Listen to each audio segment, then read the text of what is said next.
UKIP's leader, Nigel Farage, joins us now from Kent. Good morning, Mr. Farage.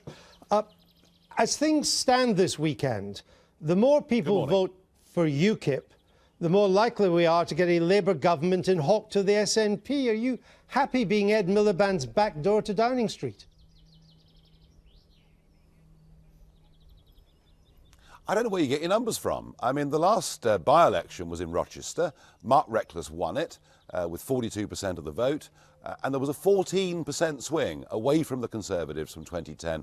Therefore, by an exact ratio of 2 to 1, the people that put Mark Reckless back into Rochester and Stroud were not Conservative voters. And I think the one thing that the polls are really missing here is that a large lump of the UKIP vote are people who didn't vote for anybody in the last election. Now, there are seats in the Midlands and seats in the North where we are the challengers to the Labour Party. And in those seats, if you vote Conservative, you will get a Labour government. And yet, the policy that matters most to you is a referendum on Europe. That's what gets you out of bed in the morning. I mean, you could still be responsible for a Labour SNP government which is never going to give you this referendum. I mean, it's a ludicrous position to be in. Well, my plea, from now until polling day, is to Labour voters. Having taken part in those two TV debates, having seen the dynamics between Ed Miliband and Nicola Sturgeon, it's pretty clear to me in that relationship who would wear the trousers. And so I'm saying to old Labour, if you're patriotic, if you want a referendum, if you think immigration needs to be controlled, do not vote for Ed Miliband, vote for UKIP. And that way, UKIP can take a significant number of seats off the Labour Party, which will stop them and the SNP getting over the required number of seats to form a coalition. But the only possible chance of you getting your referendum in the next 5 years is if there's some kind of Tory government. And UKIP could well stop that from happening. I mean, it's a bonkers position to be in. Well, the only chance of getting a referendum, and certainly the only chance of getting a full, free and fair referendum, is for there to be a good number of UKIP MPs in the House of Commons. Look, Mr Cameron in 2008 gave this country a cast iron guarantee that if he became Prime Minister, there'd be a referendum on the Lisbon Treaty. He didn't deliver. He then spent the whole of 2011 and 2012 saying that a referendum would not be in the national interest. His own position is clear. He wants Britain to remain a member of the EU pretty much at all costs. And frankly, if Mr Cameron had a majority, it's not going to happen, but if Mr Cameron had a majority on his own, I fear not a referendum, but a complete stitch-up. And the point is this: if you're a Conservative voter that feels, as I feel, that Britain should be outside of the EU, that we should control our borders and have an Australian-style point system, then vote UKIP and make sure there are enough UKIP MPs in Westminster to hold Mr Cameron's feet to the fire so that we get a full, free and fair referendum.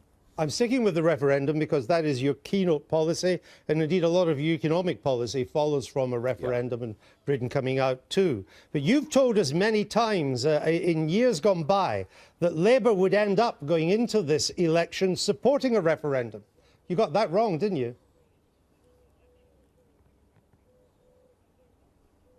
Yes, I got that wrong. I'm very, very surprised. I underestimated the extent to which Ed Miliband has fallen in love with the corporate big companies and the whole EU form of government. I thought, given that a very significant percentage of Labour voters feel very strongly about a referendum and are very worried about the fact that open-door immigration has brought down their living standards, changed their communities, made it more difficult to get their kids into primary schools, I thought, in the face of all of that, that Miliband would promise a referendum. He hasn't done so, but, OK, I was wrong, but it gives us a terrific opportunity, it gives UKIP a terrific opportunity to appeal to Eurosceptic Labour voters who would never vote Conservative even if you paid them. If I ask you who you'd rather see as Prime Minister, Mr Cameron or Mr Miliband, you won't answer me, correct? Well, what I would say to you is that rather than voting for a change of management, I would like this election to be about a change of government. But sadly, so many of the big decisions that affect this country, affect our economy, the ways in which our business run, our energy, our fishing, our farming, sadly, so many of those things won't change one iota, regardless of whether Mr. Cameron or Mr. Miliband goes into number 10. But your supporters are clearer than you, aren't they? I mean, almost 70% of UKIP councillors have told this programme that they would prefer Mr. Cameron. Only 6% would prefer Mr. Miliband. 45% of your vote are Tory defectors. Only 11% are Labour defectors. Your people want to vote UKIP, but if they had a choice, they would prefer Mr. Cameron to Mr. Miliband. Well, if Mr. Cameron was in Downing Street, many of our supporters would prefer that right now because Mr. Miliband hasn't promised a referendum. But the point is, if Mr. Cameron is left on his own to conduct that referendum, I will bet you that it will not be a full and free and fair referendum. I will bet you that the 4 million EU citizens living in Britain will be allowed to vote in that referendum. And the only way we get a proper referendum is if UKIP is a strong presence in that parliament. In northern seats where the Tories have no chance of winning against Labour, you want Tories to vote for UKIP to stop Labour. By the same token, in straight Labour-Tory marginals in the south, where you have no chance, shouldn't you be telling your supporters to vote Tory to stop Labour? You know, even if I did, they wouldn't listen to me, because the remarkable thing, and there's some quite big polling that Lord Ashcroft has done on this, when voters leave the Conservative Party, indeed the Labour Party too, and switch their allegiance to UKIP, they don't want to go back. And when you ask people, you know, if there wasn't a UKIP candidate in your constituency, how would you vote? They actually, 50% of them say they wouldn't vote for anybody, and the rest splits evenly down the middle between Conservative and Labour, and indeed that work's been done here in Kent. You seem now to be flatlining in the polls. You've said yourself you're no better than where you were in August of last year. You're either flatlining or in some, you're in decline.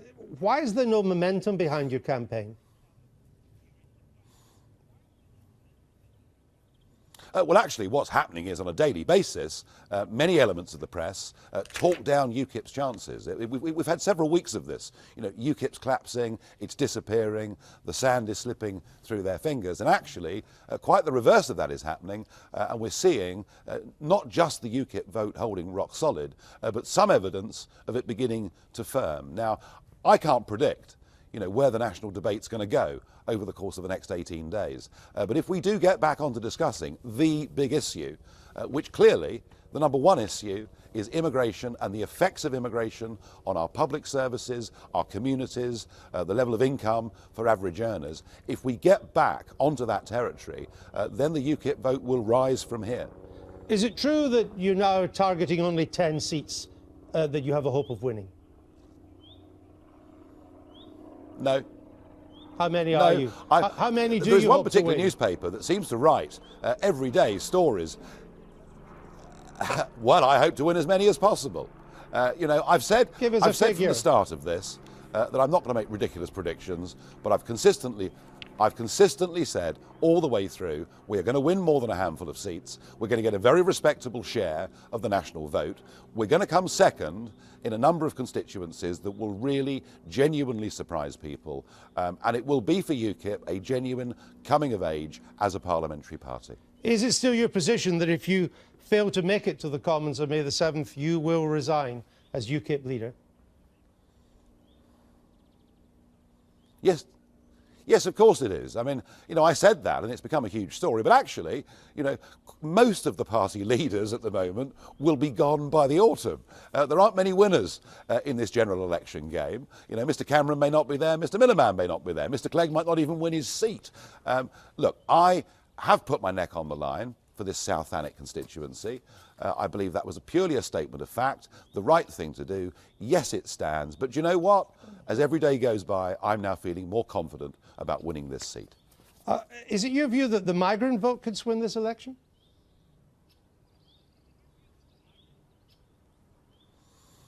That depends where you are. I mean, certainly in areas like London, that has been very much to Labour's advantage. But, you know, it's a funny thing.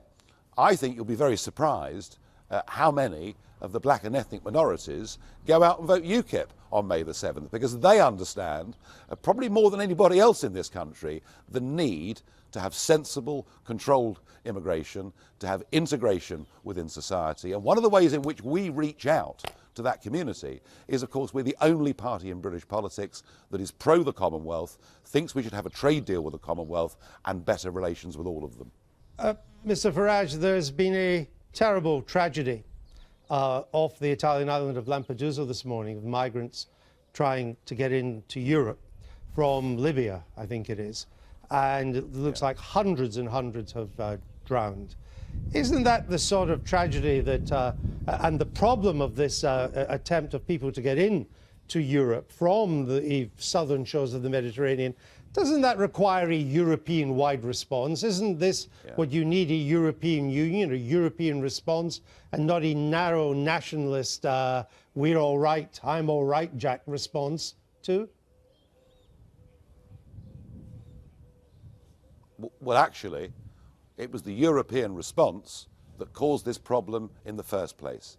The fanaticism of Sarkozy and Cameron to bomb Libya, and what they've done is to completely destabilise Libya, to turn it into a country with much savagery, to turn it into a place where, for Christians, the situation is now virtually impossible.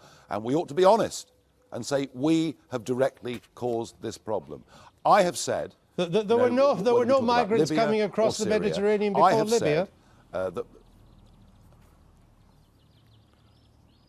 there were no migrants coming across from Libya in these quantities before we bombed the country, got rid of Gaddafi, however bad he may have been, and destabilised the whole situation. Of that, I have no doubt. But I'm the one person that has said that I do think, especially for Christians in that part of the world, they now have almost nowhere to go. And I have not got a problem with us offering refugee status to some Christians from those countries. All right. Nigel Farage, thank you for joining us.